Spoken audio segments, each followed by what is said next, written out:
নমস্কার। খবরের প্রথমেই দেখে নেব আজকের সংবাদ শিরোনাম। আহিরিটোলার পর এবার ঘোলায় নৃশংস ট্রলি হত্যাকাণ্ড এখন নয়া ট্রেন্ড।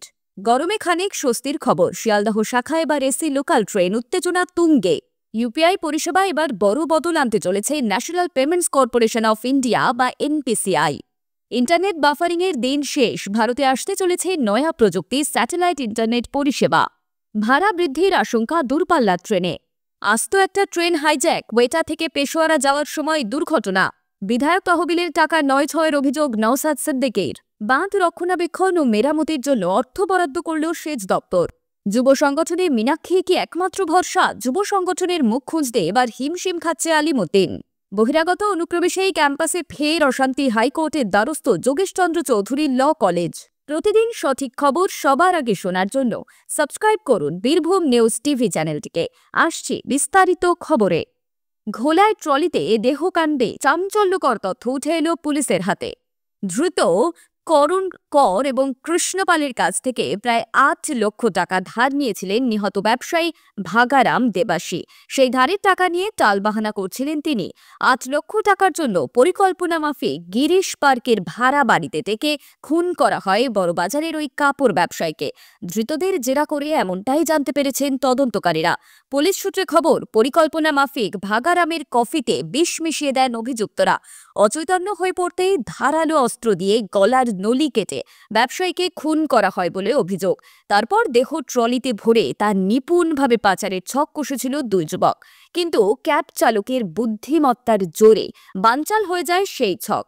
জানা গিয়েছে, নিহত ভাগারাম এবং দুই অভিযুক্ত কৃষ্ণপাল সিং ও করণ সিং সকলেই রাজস্থানের বাসিন্দা।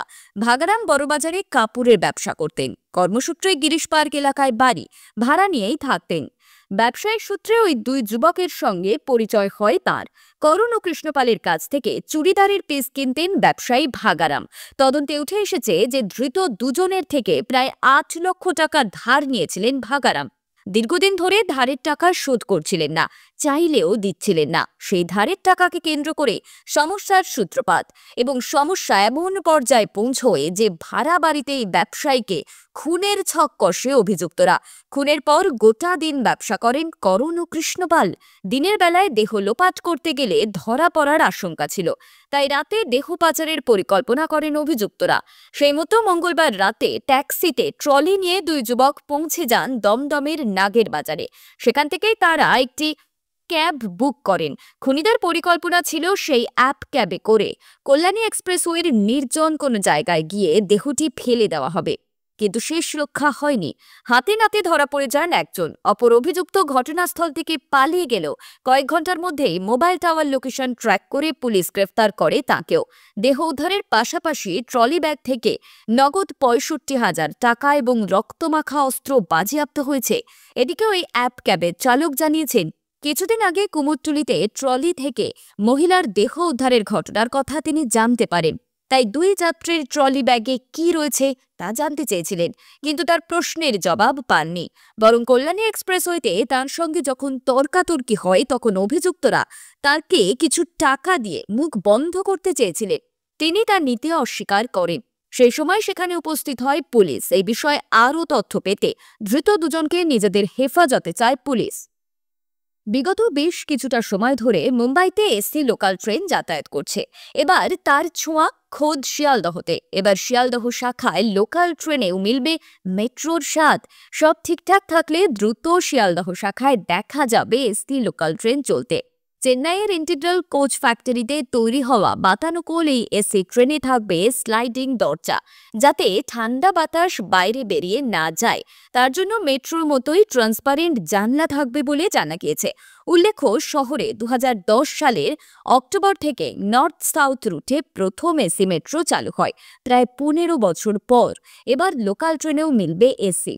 রেল সূত্রে খবর, বর্তমানে নন এসি লোকাল ট্রেনের যা ভাড়া রয়েছে তার থেকে কয়েক গুণ বাড়তে পারে এসি আরামদায়ক ট্রেনের ভাড়া। স্টেনলেস স্টিলের তৈরি ১২ কোচের নতুন এসি লোকাল ট্রেনটিতে বৈদ্যুতিন দরজা ছাড়াও জিপিএস নিয়ন্ত্রিত আধুনিক প্যাসেঞ্জার ইনফরমেশন সিস্টেমেরও ব্যবস্থা থাকবে।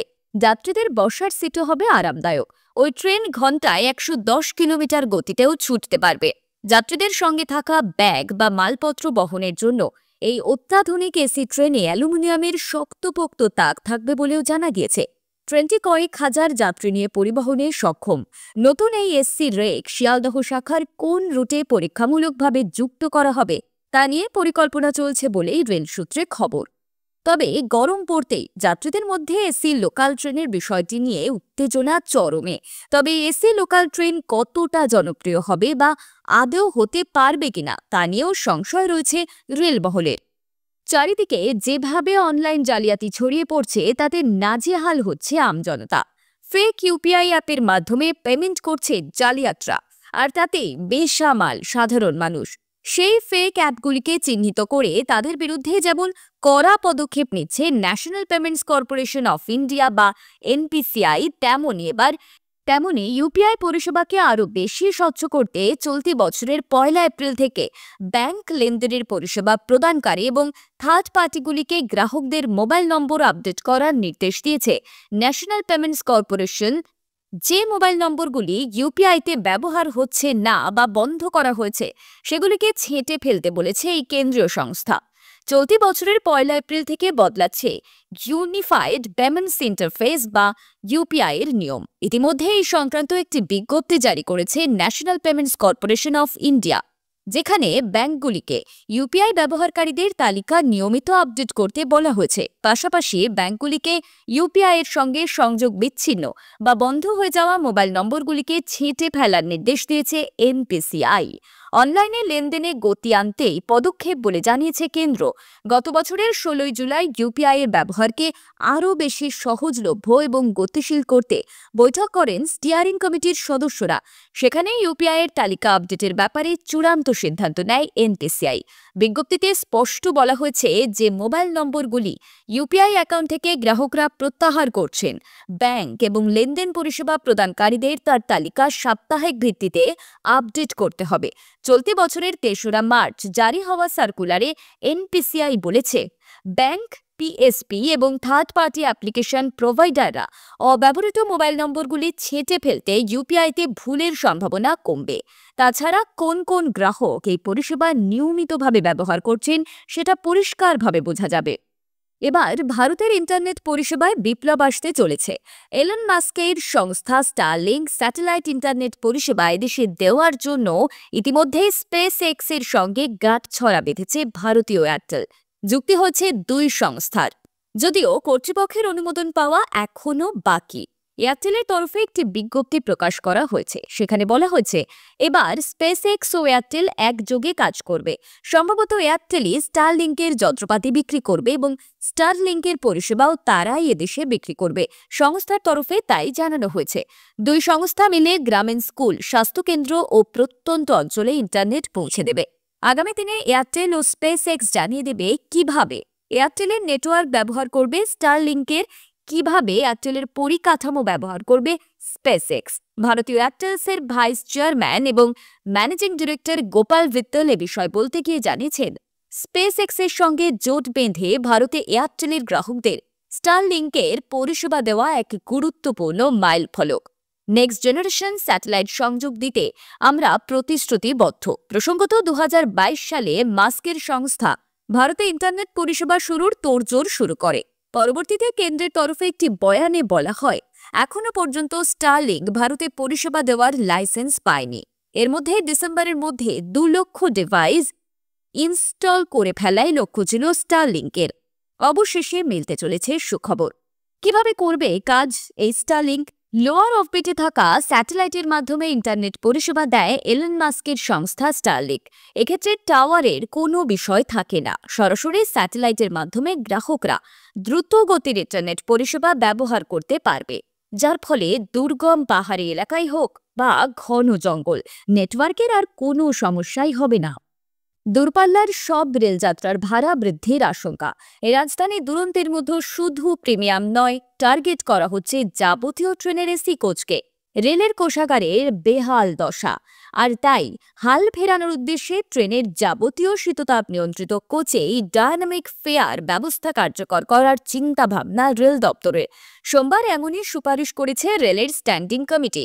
অর্থাৎ ট্রেনের প্রতি 10% আসন সংরক্ষণেই পাল্লা দিয়ে বাড়তে পারে এই রেলযাত্রীর ভাড়ার পরিমাণ। এদিন এই রিপোর্টে সংসদে পেশ করেছে রেল সংক্রান্ত সংসদীয় স্থায়ী কমিটি। আর তারপরে বিষয়টি নিয়ে তুমুল চর্চা শুরু হয়েছে। যদিও এক্ষেত্রে ট্রেনের জেনারেল ক্লাসকে মধ্যবিত্তের নাগালেই রাখার সুপারিশ করেছে সংসদীয় কমিটি, কিন্তু প্রশ্ন উঠছে, সাধারণ মানুষ কি শুধুই ট্রেনের অসংরক্ষিত এবং নন এসি কোচে ভ্রমণ করেন? তারাও কিন্তু এখন থার্ড এসি কোচে টিকিট কাটার চেষ্টাই করেন। তারাও চায় আরামদায়ক যাত্রা। যাতায়াতের সবথেকে সুলভ ব্যবস্থা হলো রেল ব্যবস্থা। তাই নিম্ন আয়ের যাত্রীদের কথা মাথায় রেখেই কিন্তু রেল কর্তৃপক্ষকে রাজস্ব আদায় বৃদ্ধির বহুমুখী পরিকল্পনা গ্রহণ করা প্রয়োজন। তবে রাজস্ব আদায় বৃদ্ধির পথ হিসাবে একই সঙ্গে অ্যাকশন পলিসি, বিজ্ঞাপন, রেলের সম্পত্তিকে বাণিজ্যিকভাবে ব্যবহারের মতো নন ফেয়ার রেভিনিউ ব্যবস্থা কার্যকরের সুপারিশও করেছে কমিটি। রেল সংক্রান্ত সংসদীয় স্থায়ী কমিটি তার রিপোর্টে উল্লেখ করেছে, 2020 এবং 2022 সালে রেলের যাত্রী ভাড়ায় কিছু পরিবর্তন হয়েছিল, কিন্তু তারপরেও সাবারবান সার্ভিস মোট খরচের মাত্র 30% এবং নন এসি পরিষেবা মাত্র 39% রিকভার করতে পেরেছে। এসি কোচের পরিষেবায় এই হার মাত্র 3.5% বলেই উল্লেখ করেছে কমিটি। আর সেই প্রেক্ষিতে এসি ক্লাসে ডাইনামিক প্রাইসিং মডেল কার্যকরের সুপারিশ করেছে তারা। একদিকে ডাইনামিক ফেয়ার, অন্যদিকে একই সাথে যাত্রী ভাড়া নিয়ে পর্যালোচনার সুপারিশ। স্থায়ী কমিটির রিপোর্টকে তাৎপর্যপূর্ণ বলে মনে করছে বিশেষজ্ঞ মহল। রেলের অর্থনৈতিক বেহাল দশার প্রেক্ষিতে কমিটি জানিয়েছে, 2022-23 আর্থিক বছর থেকে রেলের অপারেটিং রেশিও সব সময় 98% বেশি থাকছে, অর্থাৎ 100 টাকা আয় করতে খরচের পরিমাণ 98 টাকার বেশি। এই প্রেক্ষিতেও যাত্রী ভাড়ার পর্যালোচনার সুপারিশ করা হয়েছে। সিনেমার পর্দায় দেখা যায় দস্যুরা ট্রেন ছিনতাই করছে, বাস্তবেও তাই হলো পাকিস্তানে। বালুচিস্তান লিবারেশন আর্মি ছিনতাই করে নিয়েছিল আস্ত একটা ট্রেন, বন্দি বানিয়ে নিয়েছিল ট্রেনের 450 জন যাত্রীকে। এখনো পর্যন্ত 155 জন বন্দীকে উদ্ধার করা গিয়েছে, খতম করা হয়েছে 27 জন জঙ্গিকে। 8 নম্বর সুড়ঙ্গ পার করতে ট্রেনের পাশে বিস্ফোরণ হয়, দাঁড়িয়ে পড়ে ট্রেন, আর ঠিক তখনই জঙ্গিরা বন্দুক নিয়ে ট্রেনে চড়াও হয় এবং ট্রেন থেকে যাত্রীদের নামাতে থাকে। বালুচিস্তান লিবারেশন আর্মির মসজিদ ব্রিগেড অপহরণের দায় স্বীকার করে নিয়েছে। এখনও 214 জন যাত্রীকে বন্দি বানিয়ে রাখা হয়েছে। কমপক্ষে 30 জন পাক নিরাপত্তা বাহিনীকে হত্যা করেছে জঙ্গিরা। যদিও পাক সরকার এই নিয়ে কোনো বিবৃতি দেয়নি। প্রতিদিনের মতো 11 মার্চ এক্সপ্রেস কোয়েটা থেকে পেশোয়ারের উদ্দেশ্যে রওনা দিয়েছিল। ট্রেনটি যখন সিবির ব্যালন পাহাড়ের একটি সুড়ঙ্গের মধ্যে দিয়ে যাচ্ছিল, তখন অতর্কিতভাবে বালুচ আর্মির 8 জন সশস্ত্র জঙ্গি ট্রেনে হামলা করে। জাফর এক্সপ্রেসের 9টি কোচে 450 জন যাত্রী ছিলেন। বোলান কোয়েটা এবং সিবির মধ্যে 100 কিলোমিটারেরও বেশি দীর্ঘ একটি পাহাড়ি এলাকা রয়েছে। এখানে 17টি সুড়ঙ্গ রয়েছে, যার মধ্যে দিয়ে রেলপথটি যায়। প্রত্যন্ত অঞ্চল হওয়ার কারণে এখানে ট্রেনের গতি প্রায়শই ধীর থাকে। জঙ্গিরা পীর কুনরি এবং গুজলানের পাহাড়ি এলাকার কাছে একটি সুড়ঙ্গে ট্রেন থামিয়ে ছিনতাই করে। জাফর এক্সপ্রেসের 9টি কোচে 450 জন যাত্রী ছিলেন। পরে বেলুচিস্তান লিবারেশন আর্মি এই হামলার দায় স্বীকার করে। দীর্ঘ 2.5 বছর পরে বিধায়ক তহবিলের টাকার কাজ হচ্ছে না ভাঙড় পঞ্চায়েত সমিতি এলাকায়। ওই এলাকা উন্নয়নের কাজের উদ্যোগ নিলেও তা এগোচ্ছে না। প্রশাসনিক জটিলতার কারণে কাজ হচ্ছে না তৃণমূল স্তরে, ফলে কাজ না হওয়ার দায় গিয়ে পড়ছে ভাঙড়ের বিধায়ক নওসাদ সিদ্দিকীর কাঁধে। এলাকার মানুষ বলবে, তিনিই কাজ করতে পারেননি। তার এলাকায় উন্নয়নমূলক প্রকল্পের কাজ দ্রুত রূপায়ণে তিনি মুখ্যমন্ত্রী মমতা বন্দ্যোপাধ্যায়ের হস্তক্ষেপ চান।